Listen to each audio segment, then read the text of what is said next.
Всем привет, друзья! Сегодня я приготовлю кыргызскую кесме прямо в казане. Сытный суп с мясом и домашней лапшой. Досмотрите видео до конца, и я расскажу секрет, как сделать лапшу особенно мягкой.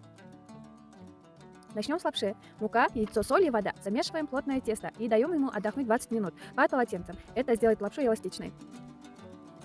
Кыргызская лапша, которую называют кесме, имеет древние корни и занимает особое место в традиционной кухне кочевых народов Центральной Азии.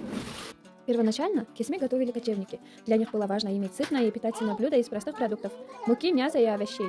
Это обеспечивало силы в дороге и на кочевках. Лапшу всегда делали вручную. Замешивали простое тесто, раскатывали, нарезали полосками и сушили. Благодаря этому лапшу можно было хранить впрок и быстро варить в бульоне с мясом. Кесме варили на большие семейные праздники и в повседневной жизни. Считалось, что это блюдо объединяет за одним столом. Густой, наваристый суп с лапшой и мясом всегда подавали в большой пиале или казане, чтобы ели вместе. Тесто раскатываем тонко и нарезаем длинную соломку. Посыпаем мукой, чтобы не слиплось. Сегодня кесме остается символом домашнего уюта и традиционной кыргызской кухни. Ее готовят и в городах, и в аилах, передавая рецепт из поколения в поколение.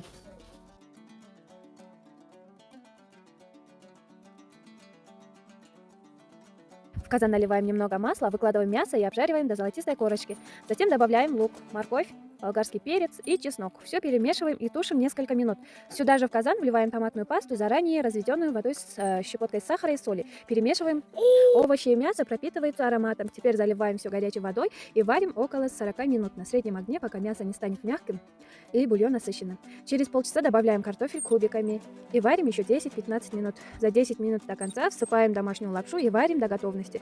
Домашняя лапша, мясо и насыщенный бульон. Вкус, который невозможно забыть. А секрет мягкой лапши прост. Дайте тесту хорошо отдохнуть перед раскаткой. Вот такая ароматная и яркая кесме у нас получилась. Попробуйте приготовить и убедитесь сами. Подписывайтесь. Впереди еще больше домашних рецептов. До скорых встреч!